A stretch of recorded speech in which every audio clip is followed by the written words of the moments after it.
어, 세 번째 시간은 결혼 정년기의 결혼 절차, 어떤 배우자를 구하고 어떻게 분별하고, 또 만약에 이제 결혼 만남을 통해서 교제하게 될 때 어떻게 어떤 교제를 나눠야 되고 하는지 한번 살펴보도록 하겠습니다. 오늘 주일 말씀에도 아마 그런 내용이 전파된 것 같은데, 우리 삶의 변화는, 삶의 열매는 우리 마음 중심에 있죠. 그래서 하나님의 말씀을 어떻게 받아들이느냐에 달려 있어요.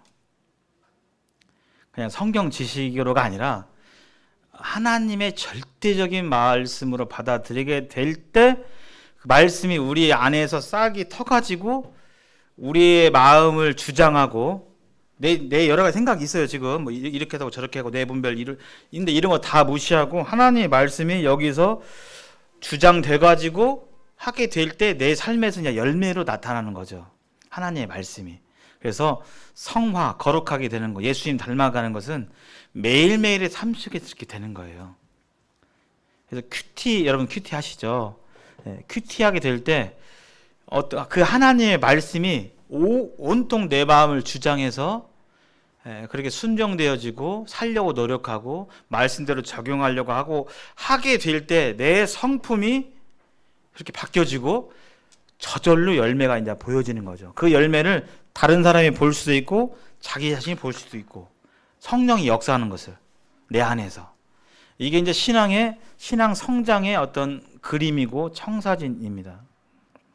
그래서 키는 하나님의 말씀을 어떻게 여기느냐. 구두자들도 연대기를 3번, 4번, 5번, 나 10번 들어서 10번 들은 것도 잘한 것입니다. 그러나 더 중요한 것은 하나님의 말씀을 하나님의 말씀으로 듣게 될 때 말씀이 역사돼 가지고 열매가 맺히는 거예요. 그래서 구원받는 것이 이렇게 되어지는 거죠. 되어지는 거. 하나님의 말씀이 역사되어지는 거. 그런 말씀의 역사가 우리 개개인의 삶에서 일어나야 되는 것이고, 그 역사의 열매를 우리 청년 형제 자매들이 서로 볼 수 있어야 되고, 나 자신도 볼 수 있어야 됩니다. 성령이 역사하시는 것을. 그래서 구원받고 5년 전이나 10년 전이나 20년 전이나 똑같다고 하면 그런 성령의 역사, 성령의 다루심이 별로 없는 거잖아요. 성장이 잘 안 되는 거죠.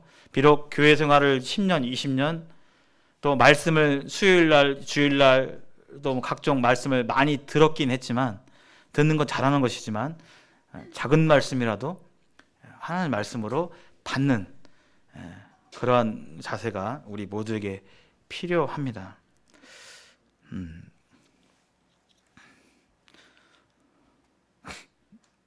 결혼 서약입니다. 결혼 서약. 여기 이제 이 자리에는 하신 분도 계시고 앞으로 하게 될 분도 계실 텐데요. 결혼 서약 보시면 삐리리는 형제를 안 썼네요. 삐리리 형제는 삐리리라는 게 좀 이상하네요. 아무개 형제는 아무개 자매를 저의 아내로 받아들여 이 시간부터 기쁠 때나 슬플 때나 부유할 때나 가난할 때 아플 때나 건강할 때 사랑하고 소중히 여기겠습니다. 뒷부분은 제가 좀 넣었어요. 하나님의 거룩한 명령을 따라 그리스도께서 교회를 위해 자신을 주심같이 아내를 사랑하겠습니다. 죽음이 우리를 가르러 놓을 때까지 그렇게 하겠습니다. 이건 신랑용입니다. 신랑용. 만약에 여기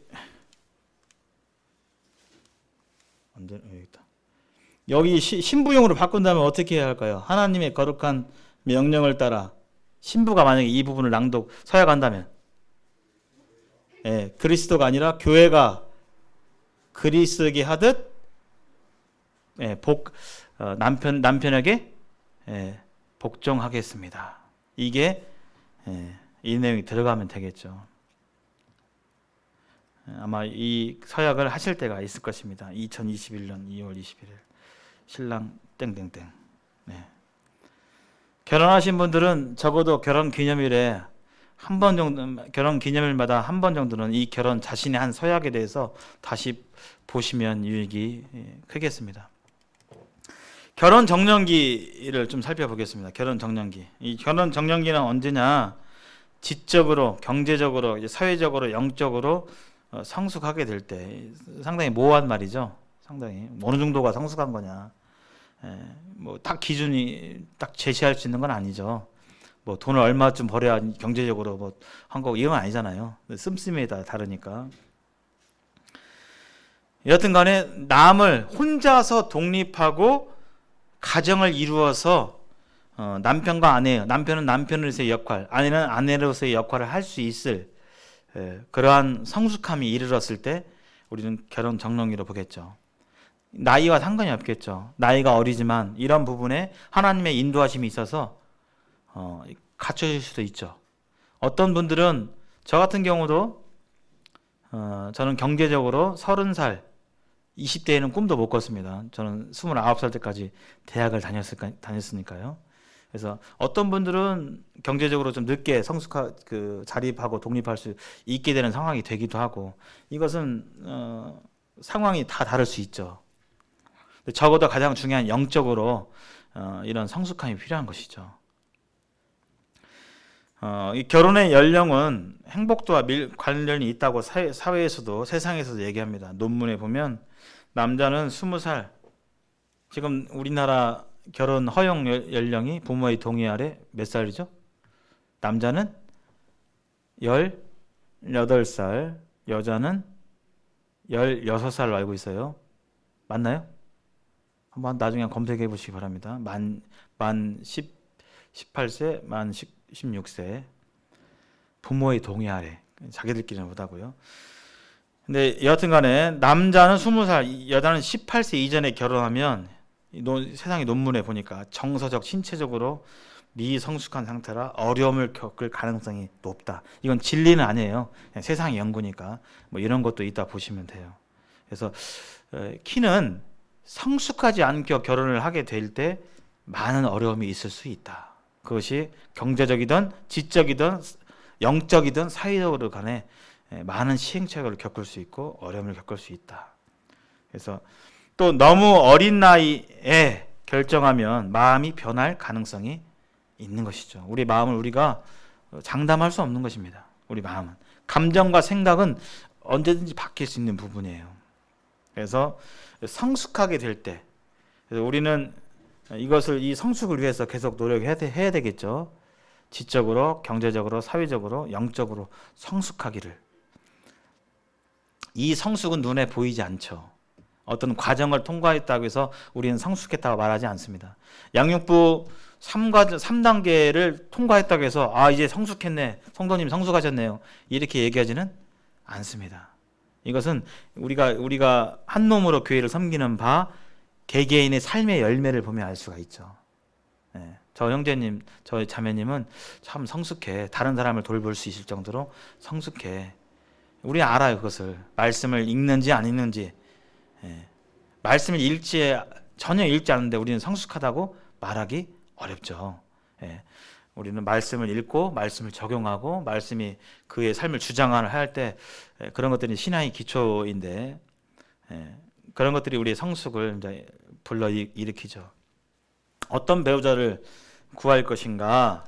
올바른 마음 중심이 필요합니다. 이 배우자를 구하게 될 때 아까 말씀드린 대로 결혼도 삶의 일부예요. 그래서 우리 삶의 목적과 다르지 않습니다. 주님을 기쁘시게 하려는 소원이 마음 가운데 있어야 돼요. 그래서 주를 기쁘시게 할 것이 뭔가를 시험해 봐라. 결혼에 나중에 배우자를 구할 때 어떻게 하는 것이 주님을 기쁘게 할까? 어떻게 가정을 이루어서 하나님께 하나님을 섬기는 것이 주를 기쁘시게 할까? 이 마음 중심이 마음에 있어야 돼요. 이런 거 하나도 없고 그냥 선택할 수도 있거든요. 생각할 수도 있고 이리저리 보고 그렇게 하지 않고 주님을 생각하셔야 됩니다. 자기 소견에 아까 자기가 결정한다고 그랬잖아요.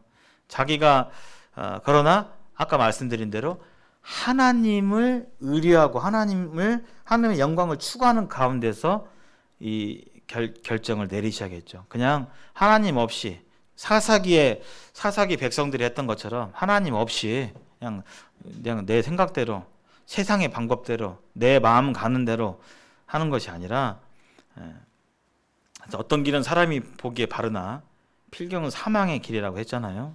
그때는 옳은 것처럼 보이지만 시간 지나고 보면 아 이거 아니었네. 이게 맞는 줄 알았더니 이게 아니었구만. 이렇게 될 수 있는 것이 우리 삶 가운데 비일비재합니다. 그리고 배우자를 구할 때 이걸 생각해 보라는 거예요. 우리의 기쁨과 만족이 어디에서 오는가? 근본적인. 그건 배우자로부터 오지 않아요. 배우자 자체로부터 오지 않아요. 안 와요. 하나님께만 와요. 그래서 말씀 보면 고린도서 3장 5절에 보면 우리가 무슨 일이든지 우리에게서 난 것까지 스스로 만족할 것이 아니니 우리의 만족은 오직 하나님으로부터 나느니라. 그러니까 하나님을 배제하는 결정, 하나님의 영광을 추구하지 않는 마음 중심에서의 결정은 기쁨과 만족이 있을 수 없어요. 이게 성경의 원리입니다. 하나님 배제하고 결혼생활 또 사랑 원하는 대로 되지 않아요. 꿈꾸는 이상적으로 그리는 그렇게 되지 않아요. 하나님을 배제하고 그래서 하나님 중심으로 우리가 결정하게 될 때 행복이 거기서 오는 것입니다. 사랑도 거기서 오고요. 우리에게는 사랑이 없잖아요. 우리가 참으면 얼마나 참겠어요. 인내 못해요 잘. 그래서 어떤 배우자를 구할 것인가. 일단은 아까 말씀드린 대로 믿는 자와 해겠죠. 근데 여기서 주의할 점은 믿는 자라고 해서 다 그런가? 믿는다라고 고백하면 다 괜찮은가? 그렇지 않습니다. 세상에서 믿는다라고 고백하지만 거듭나지 않은 사람도 있어요. 예수님 믿습니까? 믿어요. 근데 거듭나지 않을 수 있어요. 이 기독교 안에서는. 믿는다와 거듭나는 별개죠. 정말 믿는 사람도 있고 믿는다라고 고백은 하지만 믿지 않는 사람도 있고. 그래서 믿는 자, 거듭난 자 결혼을 배우자를 구해야겠죠. 우선적으로. 거듭나지 않았으면 볼 것도 없습니다. 사실은. 볼 것도 없어요.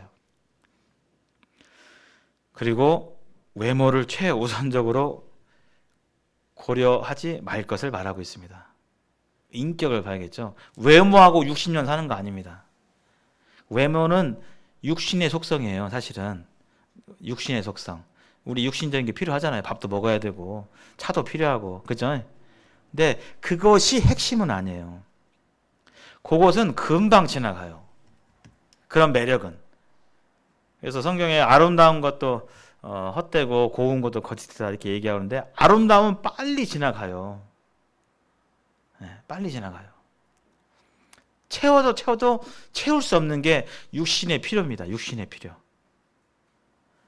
휴대폰도 마찬가지죠. 차도 마찬가지고 집도 마찬가지고 좋은 집 이사 가면 더 좋은 집이 더 이렇게 되고 만족이 안 되고 이런 거죠. 차 샀을 때 얼마나 좋아요.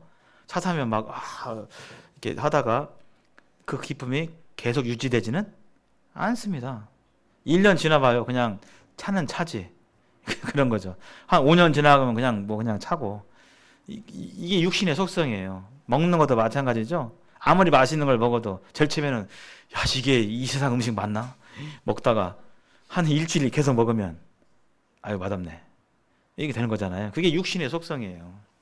우리 눈에 좋은 대로 너무나 강렬하죠. 멋있는 사람, 예쁜 여자, 뭐 잘생긴 남자, 훤칠한 남자, 아주 뭐 예쁜 여자. 그것이 주는 매력이 강렬하죠. 그걸 부인하는 것은 아닙니다. 그러나 그것이 최우선적으로 고려할 상황은 아니라는 것입니다. 우리는 외모랑 살지 않아요. 인격이랑 살죠. 그 사람의 인격 대할 때. 그래서 인격적으로 이게 어려우면 아무리 예쁜 사람도 예쁘게 보이지 않아요. 요즘 막 학폭이 계속 뜨더만요. 스포츠계 어떤 뭐 선수들이 어린 날 학교 폭력 저질러 가지고 막 구설수에 오르고 아무리 뭐 누가 그 능력이 출중하고 외모가 훌륭하고 한다 할지라도 그가 어떤 사람이라는 것을 알게 될 때 우리 마음이 바뀌어요. 그 사람이 뭐 학폭을 했으면 벌써 예쁘게 보이지 않죠. 예쁘게 보이지 않아요. 이것은 절대적인 기준이 아니에요. 근데 그것을 가장 우선적으로 선택하게 될 때 그것은 어리석은 결정이 되는 것입니다. 외모는 빨리 사라지지만 청년부에서 우리 형제님들 자매님들 간증하셨죠? 결혼 간증? 거기에 우리 청년 지금 3, 40대 형제자매들 어때 모습 어떠세요? 청년 때. 예, 역변의 아이콘 있어요 혹시? 야 청년 때는 야 근데 지금 왜 이러지? 예, 그런 분들 계시죠? 예, 금방 지나가요. 아니면 반대로 청년 때나 지금이나 별 차이 없다 이런 분도 계시고. 예, 아마 제가 간증을 그때 참가를 안 해가지고 사진 보여주고 하면 더 나왔죠 사진 같은 거? 예, 청년 시절에 그냥 턱선 살아 있고 막 이렇게 다 그게 있어요. 근데 10년, 20년 지나면 사라집니다. 여러분 지금 우리 형제자매들이 20대 가장 아름답고 20, 30대 10대부터 해가지고 이 청춘의 시기는 너무나 그 자체로 여러분들 거울 보면서 마음에 안 드는 거 투성이고 이건 왜 이래 이건 저건 왜 이래 왜 이렇게 머리가 없어 막 이렇게 이게 할지를 모르겠지만 왜 나는 키가 이 정도야 막 여러 가지 생각이 들겠지만 여러분들은 지금 있는 이 모습 자체가 너무나 아름다워요. 이건 그 빈말이 아니에요. 그래서 이 인격의 성숙이 가장 최우선적으로 고려할 부분입니다. 하나님을 경외하고 오래 하나님과 동행하면서 그 영혼의 아름다움이 있는가 이걸 볼 줄 알아야 돼요. 결혼할 때, 교제하게 될 때, 정년기가 돼서 교제하게 될 때 이런 부분에 대해서 볼 수 있는 안목이 필요한 것입니다. 그래서 주님과의 관계를 발전시키는 일이 여러분들 대학에서나 어디서나 전 과목 올 A+ 맞는 것보다 실제로 훨씬 중요해요. 대학에서 이거 맞는 것은 효력이 얼마 안 가요. 입사하거나 그럴 때 잠깐 효력이 있죠. 입사한 뒤에는 더 이상 이것 자체가 나에게 영향을 주거나 그러진 않아요. 수능 성적도 마찬가지고요. 그러나 인격은 평생 가는 겁니다. 평생. 주님을 향한 신앙과 인격은. 이것에 대해서 얼마나 여러분들이 이제 공감하실지 모르겠습니다. 경험해 보니까 그래요. 그래서 너희의 단장은 머리를 꾸미고 금을 차고 아름다운 옷을 입는 외모로 하지 말고 오직 마음에 숨은 사람을 온유하고 안정한 심령에 썩지 않을 것으로 하라. 이는 하나님 앞에서 값지다. 이게 값지다. 우리 외모에 꾸미는 거 투자하는 것보다는 우리 속사람에 투자하는 것이 하나님께서 하나님이 값지다라고 말씀하고 있습니다. 이런 걸 봤죠. 보아스는 룻에게서 이런 것들을 봤죠. 룻이 그 노동한 모습을 이렇게 보면서 넌지시 물어봤죠. 저 룻 어때? 작업 반장이 물어보니까 아주 근면 성실하고 아주 좋다고 하면서 룻이 보아스에게 인도되고 하는 그런 과정들이 있습니다. 그래서 여러분들이 청년부 안에서 주님 배우고 섬겨나가고 하시면서 그런 마음의 중심들을 보시고 또 다른 모임에서 형제자매들 공적으로 이성교제 하면서 만남 많이 가지시면서 서로 보고 때때로 분별도 하고 정년기가 됐을 때 그런 부분에 나눌 수 있는 것이죠. 2020년 이상적인 배우자의 모습입니다. 저는 이걸 보면서 아이고 나는 1번에서 탈락이구나.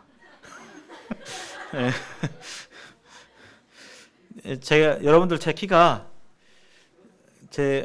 여기 저는 제 키가 작다고 생각 안 하거든요. 나는 왜 이렇게 키가 작지? 이런 생각 한 적이 거의 없어요. 전 이걸 보고 내 키가 작구나. 남편은 178.5래요.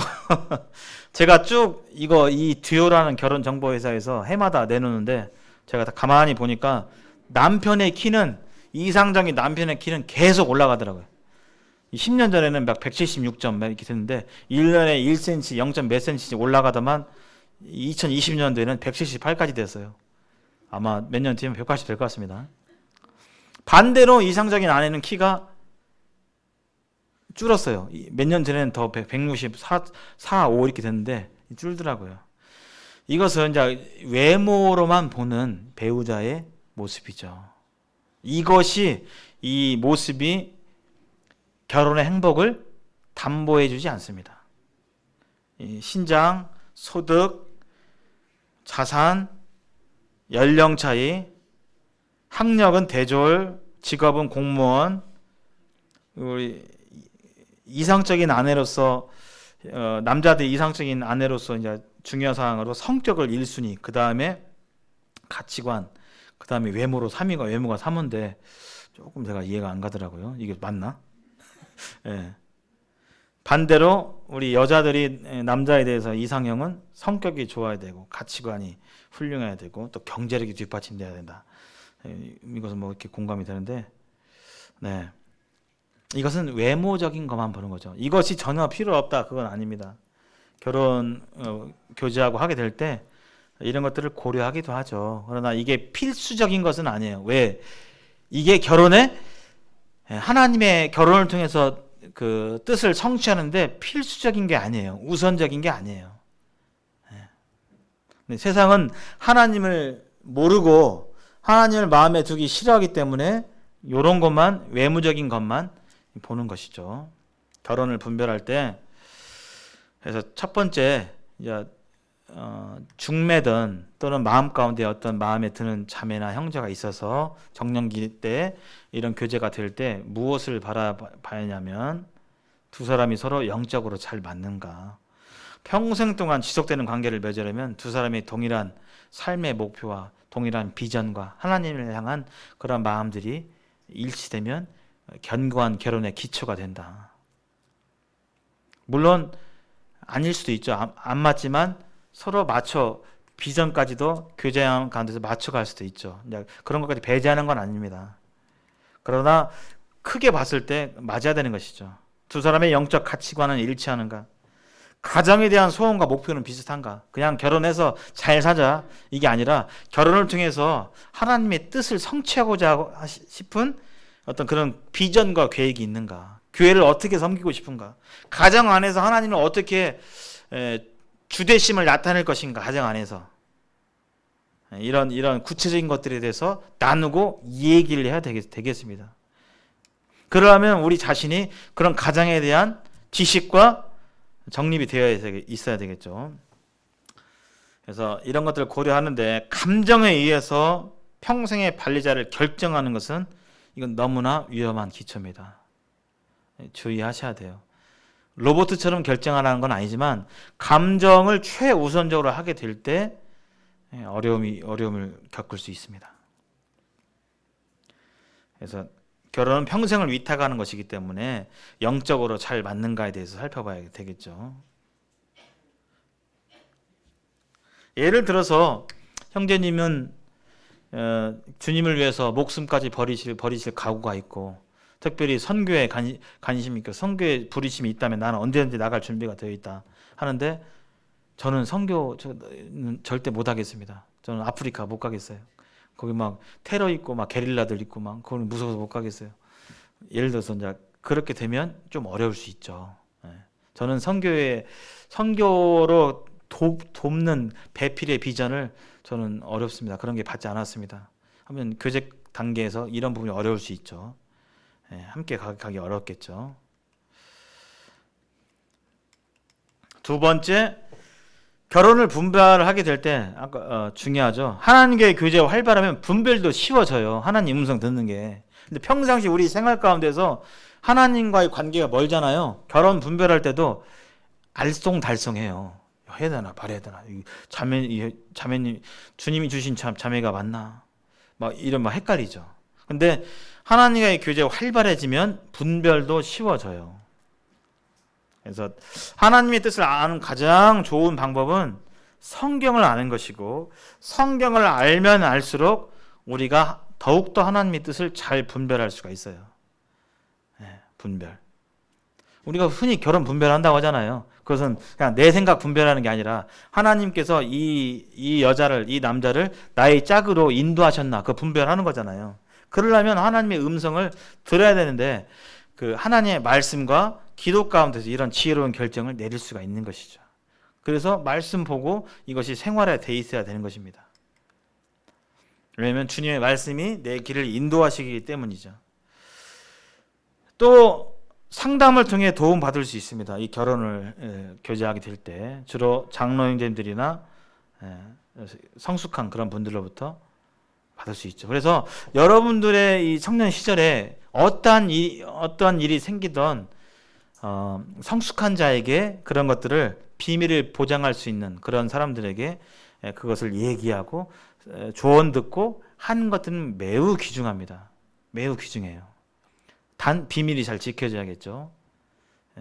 그래서 어떤 마음이 들 때 가만히 그걸 마음에 품지 마시고 상담을 요청하세요.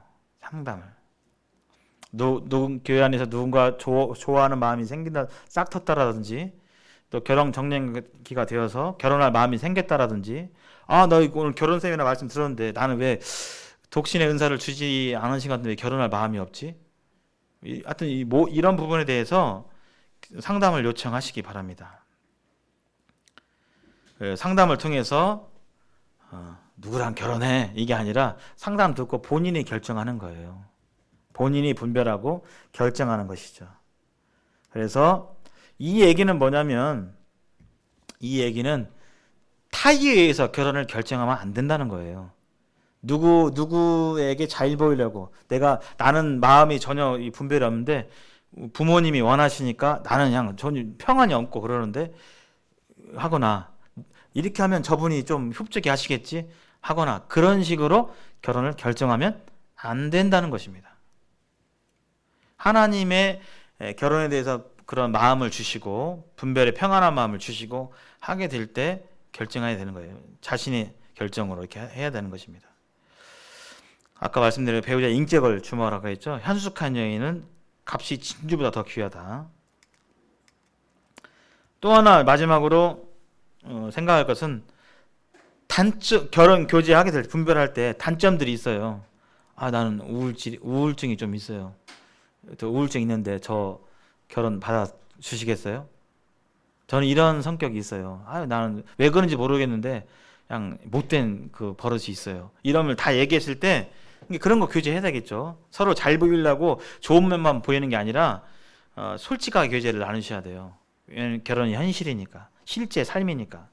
그래서 다 듣고 들었는데 내가 이것을 도와줘야겠다. 이것을 충분하게 내가 감싸주고 감안하고 감수하겠다는 마음이 들 때 결혼을 해야 되는 것이죠.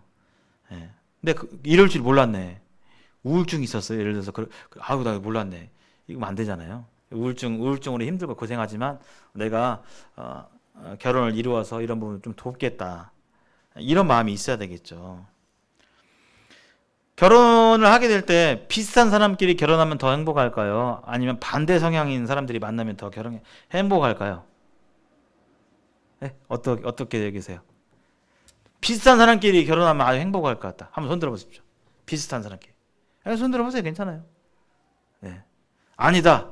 반대다. 반대가 있어야 서로 상쇄돼가지고 이렇게 잘 알콩달콩 잘 산다. 반대. 반반이네요. 세상에서도 이거 연구한 사람들이 있거든요. 논문이 왜 없겠습니까? 이거 다 있죠. 근데 어떤 분들은 반대 성향인 사람들이 이렇게 살아야 서로 이렇게 해주면서 이렇게 잘 산다고 하는데, 어떤 분은 또 비슷하게 해야 갈등 없이 갈등을 최소화하고 시행착오를 줄이고 잘 산다 이렇게 해서 세상 논문을 이렇게 찾아보니까 유의미한 상관관계는 발견되지 않는다. 이게 이제 좀 연구 논문이에요. 그래서 절대적인 것이 아닙니다. 이런 지표는 절대적인 거 아니에요.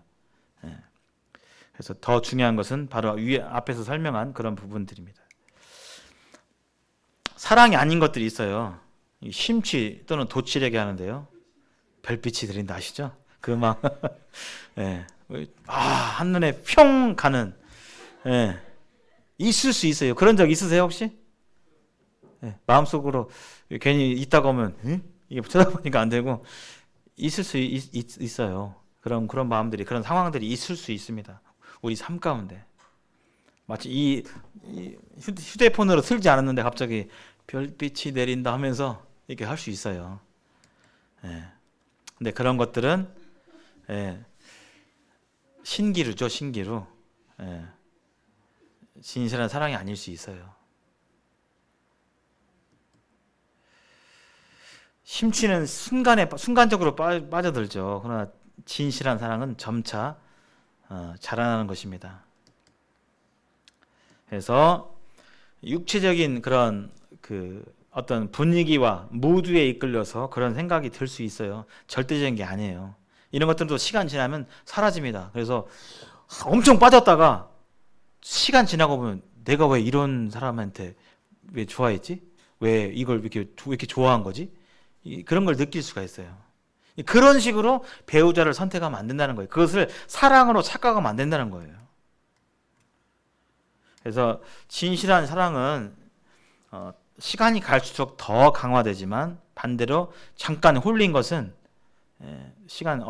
일정 시간이 지나면 아이고 내가 왜 그랬지? 왜 그런 마음을 들었지? 이렇게 생각하는 겁니다.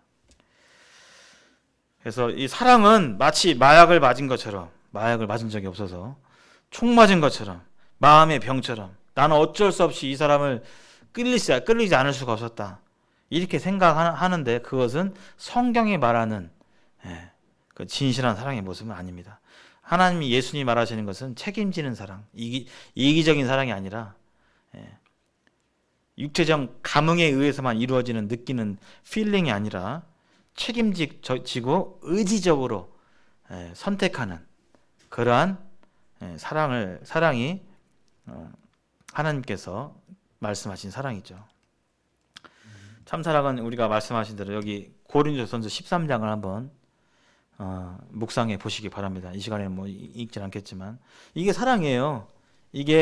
이것을 교리처럼 보시면 안 돼요. 이게 너무나 유명한 말씀인데 이건 교리고 좋은 말씀이야. 이렇게 생각하시면 안 돼요. 이게 사랑의 본체고 본질이에요. 사랑은 오래 참는 거고요. 오래 참는 것입니다. 너희 모든 일을 사랑으로 행하라고 그랬잖아요. 오늘 가정에. 근데 내 마음에 그런 마음이 들었어요. 하고 싶어. 그러면 하고. 에이 그런 마음 없네 별로. 안 하고 싶은 마음이네. 안 하고. 이게 사랑이 아니라는 거예요. 여기 그잖아요. 이거 지금 모든 일을 사랑으로 행한다는 것은 네 마음이 좋을 때 하고 싶을 때 하는 건 사랑이고 행하고 하기 싫으면 안 하고 이런 게 사랑이 아니라는 거예요. 사랑은 의지적인 것입니다. 여기 사랑은 오래 참고 좋기만 하면 어떤 상대가 막 좋기만 하면 왜 오래 참을 일이 있겠어요. 다 좋은데 참을 필요가 없죠. 근데 현실은 그렇지 않다는 것입니다. 이 부분 한번 묵상해 보시길 바라고요. 마지막으로 결혼 절차에 대해서 한번 보겠습니다. 결혼 절차, 중매가 있고 또 중매 상황이 있죠. 이 부분은 우리 앞서 성행기랑제 그 부분을 좀 이렇게 같이 봤어요. 왜냐하면 한 교회에서 장로의 분별이 다르면 안 되기 때문에 저도 이렇게 보게 될 때 저도 동감이 되고 해서 그 부분을 좀 봤습니다. 장로 형제들이 이제 소개해줄 청년들을 정년기가 있는 청년 형제자매들을 이렇게 면담을 하죠. 그래서 오늘 말씀하신 것 같이 결혼은 독신의 은사를 하는 게 특별히 주지 않는 이상은 결혼을 하는 것이 하나님의 영광을 드러내는 거예요. 드러내는 거. 그렇기 때문에 하나님이 나에게 독신의 은사를 주지 않았다면 가능한 한 결혼을 어떤 나이나 성숙한 이런 부분이 됐을 때 결혼에 대해서 장로들이 얘기하지 않아도 이 부분에 대해서 찾아오셔야 됩니다. 또는 장로들이 이제 찾아가겠지만 그래서 그런 마음 중심이 있어야 돼요. 면담을 하게 되고요. 그래서 기본적으로 좀 이런 것을 자료 수집을 하겠죠. 그리고 이제 중매를 하겠죠. 어떤 모임이나 같은 모임 안에서 결혼 정년기가 됐는데 마음에 계속적으로 주님이 보여주시는 자매가 있느냐 또는 형제가 있느냐 그걸 듣고 이제 그 의향을 물어보겠죠. 그도 결혼 정년기가 됐다면 물어보겠죠. 근데 예를 들어서 신랑은 결혼 정년기인데 신랑이 아니라 이제 형제는 결혼 정년기인데 자매는 엄청 어리다. 그러면 조금 어려울 수 있죠. 그렇죠? 형제는 33살인데 자매는 뭐 20살이다. 아니 18살이다. 이러면 좀 어려울 수 있죠. 그렇죠? 그렇죠. 왜냐하면 정년기가 안 됐잖아요. 제가 극단적인 예를 좀 들었습니다. 그래서 이제 그런 그런 부분들을 이렇게 얘기를 해서 있으면 이제 넌지시 물어보는 거죠. 물어봐서 의향을 물어보고 한번 만나서 결혼에 대해서 한번 분별을 해보는 시간을 가져볼 것인지에 대해서 하죠. 그렇게 하기로 성사되었다면, 중매가 성사되었다면 기도하셔야 됩니다. 영적으로 민감하지 않으면 분별을 하기가 어려워요. 그리고 올바르지 않은 선택을 할 수도 있어요. 그래서 만남을 정하러 이제 장로님들을 만나죠. 약속 잡아가지고. 그래서 주로 지금은 커피숍 같은 데서 만나죠. 주로 이렇게 아니면 예배당에서 만날 수도 있고요.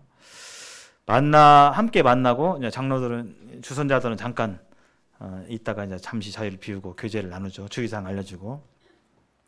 그리고 이제 만남을 가진 뒤에 좀 더 만남을 가지면서 서로를 알아가는, 결혼을 분별하기 위해서 알아야 되니까 알아가는 시간을 갖기를 원합니다. 그러면 이제 2차 만남, 3차 만남이 이루어지는 거죠. 그래서 그 부분에 대해서 이제 아까 앞에서 설명드린 주님 안에서의 비전이라든지 또 자신에 대해서 얘기를 해야 되겠죠. 그래서 그런 부분 구체적으로 교제를 하는데 결혼 분별을 전제로 교제 시간 갖는 거죠. 이 사람하고 결혼할 것인지 안 할 것인지에 대해서 서로 알아야 되기 때문에 지금 중매입니다. 그래서 교제를 좀 하게 되고 두 사람이 결론적으로 주님께서 나에게 인도하신 배우자라고 확신이 듣게 될 때 장로들에게 얘기를 해서 이 형제를 와 결혼하기로 결정했습니다. 그럼 이렇게 되면 그 뒤에 이제 연애죠. 결혼을 전제로 하는 연애가 시작이 되는 것이죠. 그래서 서로에 대한 예절을 갖추고 결혼을 준비하는 거죠. 교제 기간. 그래서 이때 결혼을 하기로 약속을 했기 때문에 가정을 어떻게 세우고 이때 이제 가정에 대해서 서로 공부하는 게 좋아요. 이때 책이나 이런 걸 통해서 어떤 가정을 이룰 것인지 구체적으로 경제적인 것은 어떻게 할 것인지 교회는 어떻게 섬기고 싶은지 가정은 어떻게 개방할 것인지 구체적으로 결혼이 약속되어 있다면 그런 부분들을 교제하는 게 좋습니다. 두 번째 상황은 마음에 드는 이가 있을 때죠. 마음에 드는 이가 있을 때. 이 마음에 드는 사람이 이방 자매다, 이방 형제다. 그러면 진행은 안 되죠. 그것은 하나님 말씀에 금하고 있는 부분이기 때문에 그걸 가지고 논할 수 있는 것은 아닙니다.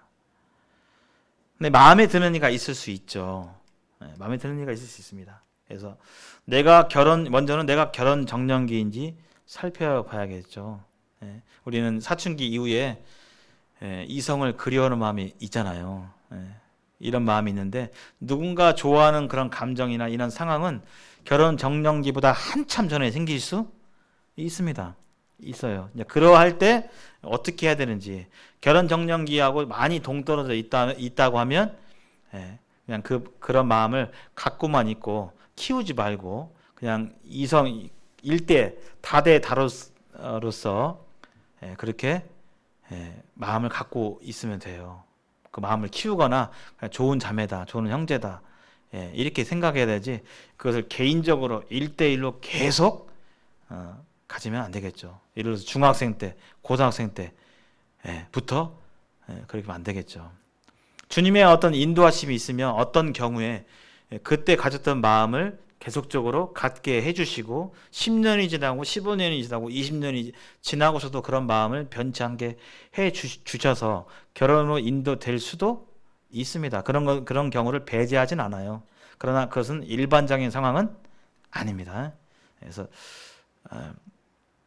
결혼 정년기인지 살피고 그 마음이 하나님께로부터 온 마음인지 아닌지 살펴봐야 됩니다. 근데 이제 보통 어리면 중학생 시기다.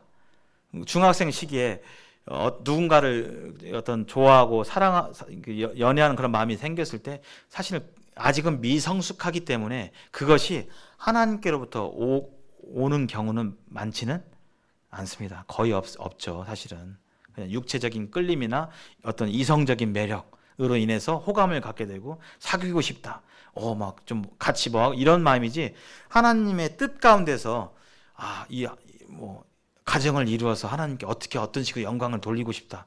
중학생들끼리 이렇게 하기는 어렵습니다. 그런 경우는 거의 없어요. 그래서 하나님께로부터 온 마음인지 기도하시고 이게 일시적으로 계속 나는 건지 아닌지 분별을 하셔야 되겠죠. 생각이 계속 나시는 건지 아니면 내가 내 마음적으로 심취해서 계속 몰입하는 건지 내 사랑을 꿈꾸는 건지 아니면 주님께로부터 오는 것인지 분별을 해야 되겠죠. 일단은 이런 마음이 들면 장로 형제님들을 찾아가십시오. 장로 형님들을. 이런 누군가를 좋아하는 마음이 드는 것 자체가 큰 죄고 그건 아니에요. 들으면 그렇게 들 수 있죠. 중요한 것은 그런 마음이 들었을 때 우리가 말씀 안에서 그 마음을 어떻게 다루느냐, 또 어떻게 그 말씀의 원리 가운데서 그 마음을 하느냐, 처리하느냐, 그게 중요한 것이죠. 그래서 오시기 바랍니다. 우리 교회 장로님들 아마 잘 상담해 주실 거예요. 또 장로님 계시니까 자신의 마음을 교제를 나누고 장로 형제님들은 여러 영적인 것들을 보고 이미 겪어봤잖아요. 이 시기를 겪었고 현명하고 지혜로운 말씀의 원리에 따라서 현명하게 지혜롭게 행할 것을 코칭해 주실 거예요. 근데 이런 마음들이 들었을 때 이 친구에게 얘기하면 어렵습니다. 공동체를 파괴하고 공동체 하나됨을 깨게 돼요. 그래서 왜냐하면 그렇게 한번 얘기하잖아요. 그것을 비밀이 될 수가 없어요. 내가 사실은 나 누구 좋아해 하게 될 때 그것이 비밀이 될 수가 없어요. 그러면 이제 이런 것들을 통해서 이 공동체가 하나 되기가 어려워요. 사단이 여기에 대해서 서로 시기하거나 또는 송사할 수 있어요. 예를 들어서 내가 누구를 좋아하는데 그 얘기를 또 들었어요. 근데 누군가 자매를 또 형제를 좋아한다고 하는데 사실은 나도 좀 마음에 호감을 갖고 있었는데 그 자매도 그 형제를 좋아하네. 그러면은 마음이 좋아요, 안 좋아요? 안 좋아요, 별로. 이러면서 이 신앙 안에서의 순수한 우정과 공동체 안에서의 우정과 연합이 깨질 수 있어요. 그래서 이런 경우 이제 장로 형제들을 통해서 얘기하고 정령기라면 이제 장로 형제들이 주님께서 이렇게 자꾸 마음에 생각나게 해주시는 형제 또는 자매 그 말한 그 지체에 가서 넌지시 얘기를 하겠죠. 그래서 그렇게 장로님들이 이제 중간에 주선으로 만남을 갖고 서로에 대한 예절을 갖추고 이제 서로 교제하고 하면서 마음이 하나가 되고 의합게 되면 결혼을 결정하고 앞에서 설명한 것 같이 그러한 모습으로 가게 되겠죠. 이것이 이제 일반적인 결혼 절차입니다. 이 외에 여러 가지 이 케이스가 있겠죠. 이런 경우에 대해서는 성경의 원리에 따라서 장로님 형제님들이 여기에 대해서 그 원리 안에서 지혜롭고 현명하게 교제해 줄 수 있어요. 그래서 절대 혼자 마음을 갖지 마시고 상담을 요청하시기 바랍니다. 이제 마무리를 지어야겠습니다. 아까 말씀드린 대로 대표적 상황이 있죠. 믿지 않은 이성 친구 데려와서 구원시켜서 결혼하는 것, 이것은 하나님의 말씀과 타협하는 겁니다. 하나님 말씀은 금하고 있어요. 믿지 않은 자하고는 멍에는 집 매지 말라고. 구원이 사람의 뜻으로 나지 않아요. 저 사람 구원받았으면 좋겠다 해가지고 1년 안에 구원받았으면 좋겠다. 그건 바람이고 그건 사람의 뜻이고 그런 일은 하나님께 달린 거예요. 이 사람이 구원받을지 안 받을지는 하나님께 달린 것입니다. 그래서 이것은 옳지 않죠. 그래서 결혼과 전도는 구별되어야 됩니다.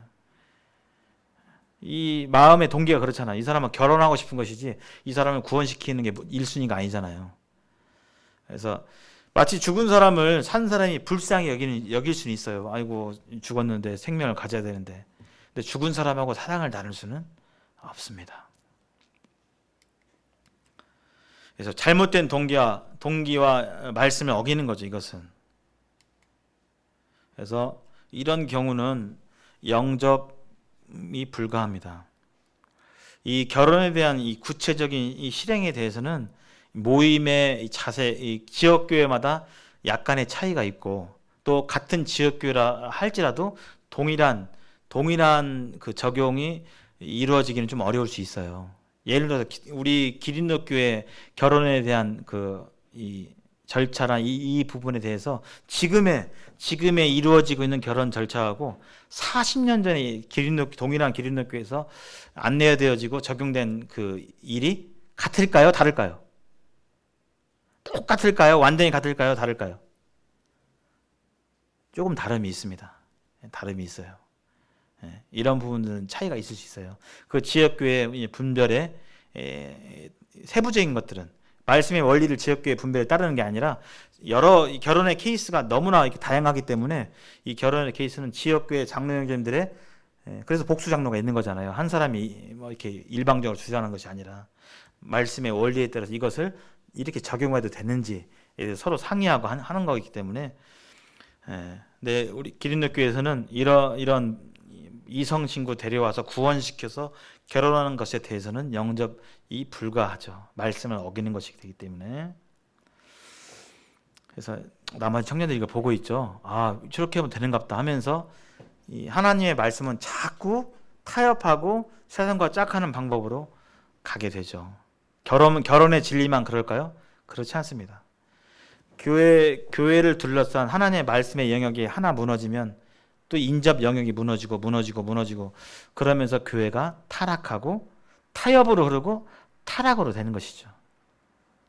그러면 성령의 역사가 그칠 것입니다. 그리고 교회 안에서의 연애 아까 말씀드리죠. 그래서 누군가가 마음에 자꾸 커질 수 있습니다.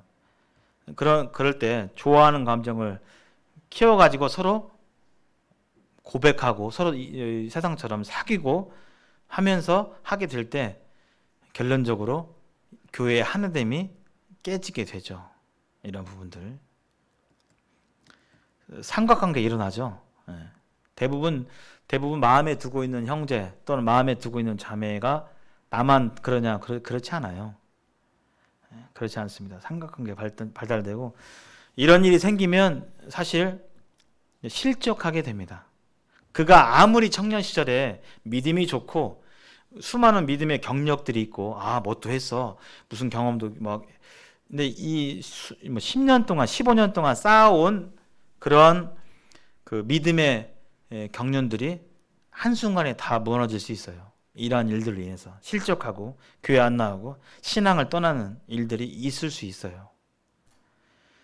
그래서 이런 일이 이렇게 고백하고 사귀게 될 때 교회 안에 질서가 어지럽혀지게 되고 이렇게 되면 이제 하나님 말씀에 대해서 자기 소견대로 다 행하게 되는 거죠. 두 사람이 이렇게 이제 서로 사귀고 하는 것이 긍정적인 좋은 영향을 줄 수가 없어요. 이런 부분에 있어서. 근데 좋아하다가 아이고 또 나 싫어졌어. 이러면 이제 한 교회 못 다니죠. 그 사람만 못 다니냐? 가족들도 어렵게 되죠. 그러면서 교회의 질서가 어지럽혀지게 되고 어렵게 됩니다. 교회 전체가. 그래서 좋아한다고 고백하면 받아줄 수도 있고 안 받아줄 수도 있고 이러잖아요. 그래서 이런 마음이 생길 때는 상대방에게 고백하지 말고 장로 형제님들 찾아오십시오. 그래서 만약에 이런 부분이 질서로 다스려지지 않고 무질서하게 된다면 교회는 이 타협과 타락의 길로 갈 수밖에 없는 것이 교회사 수백 년간의 교회사가 말하고 있는 부분입니다.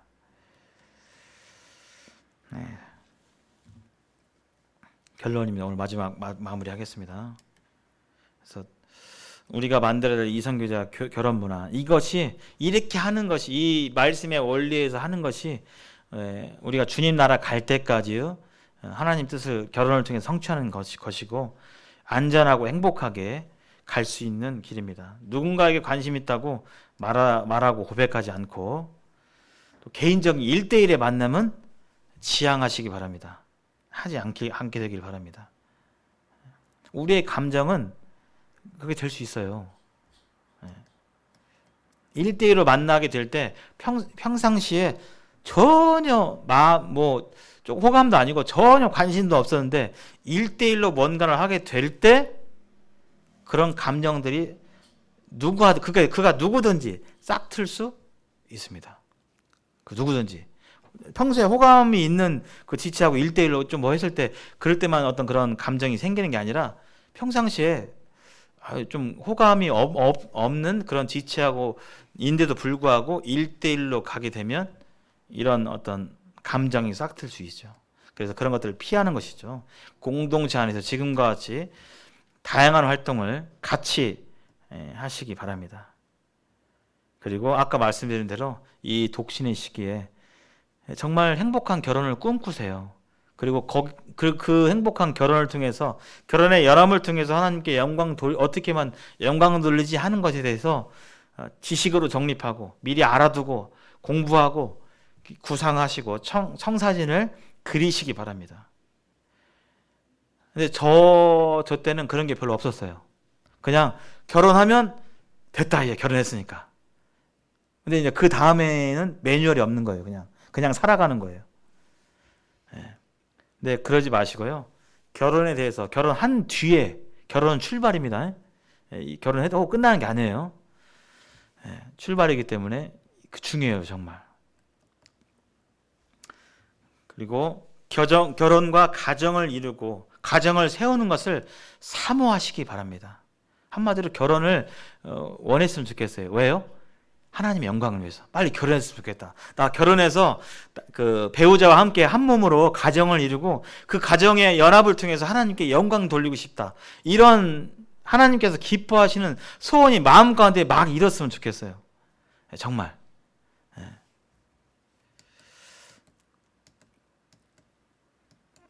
이 말씀 마지막으로 읽고 마치겠습니다. 같이 읽어볼까요? 시작. 또한 너는 청년의 정욕을 피하고 주를 깨끗한 마음으로 부르는 자들과 함께 의와 믿음과 사랑과 화평을 따르라 그랬죠. 정욕은 피하고 정욕적으로 행할 수 있는 상황과 이런 것들은 피하고 깨끗하게 주님을 배우고 신앙을 하라는 하나님의 말씀입니다. 그래서 이성교제 세미나 이 내용으로 이렇게 마치겠고요. 마지막으로 드리고 싶은 마음은 결혼을 사모해라. 사모했으면 좋겠습니다. 하나님의 영광을 위해서. 그리고 여러분들의 청년 시절에 어떤 일이 생기든 누군가 좋아하게 되고 누군가 어떤 이성과의 관계 속에서 공동체 안에서 어떤 일이 생기든 그것을 가만히 내버려 두지 마시고 우리 청년 장로님이나 또 청년부를 인도하시는 분들께 비밀을 보장할 수 있고 충분하게 성숙한 분들에게 그것을 꼭 알리시고 말씀의 원리 안에서 도움을 받아갔으면 좋겠습니다. 그렇지 않으면 어려움을 많이 겪을 수 있어요. 그래서 하나님께서 원하시는 결혼을 기뻐하시는 결혼을 하고 또 그 이후의 결혼 생활을 통해서 하나님께서 여러분들의 각자의 삶을 통해서 영광 받으시고 또 하나님의 영광이 드러났으면 좋겠습니다. 궁금하신 거 있거나 또 제 결혼에 대한 간증, 자세한 간증은 제가 차후에 한번 청년부 시간에 하길 원합니다. 제가 청년부 시절에 겪었던 청년들의 결혼과 또 제가 겪었던 이 결혼의 이루어짐에 대해서 좀 나누고자 해요. 왜냐하면 제 결혼 안에서도 시행착오가 있었어요. 제 지식이 없으므로 또 제 어떤 신앙적인 연약함으로 인해서 이렇게 하지 않았으면 됐을 텐데 하는 부분도 있고 또 그렇지 않은 부분도 있고 그렇습니다. 어떤 그런 부분들을 통해서 하나님께 영광이 되었으면 좋겠습니다. 질문 있으면 시간이 좀 됐죠. 개인적으로 그럼 나중에 개인적으로 찾아오시거나 하시면 좋을 것 같습니다. 기도하시고 마치겠습니다.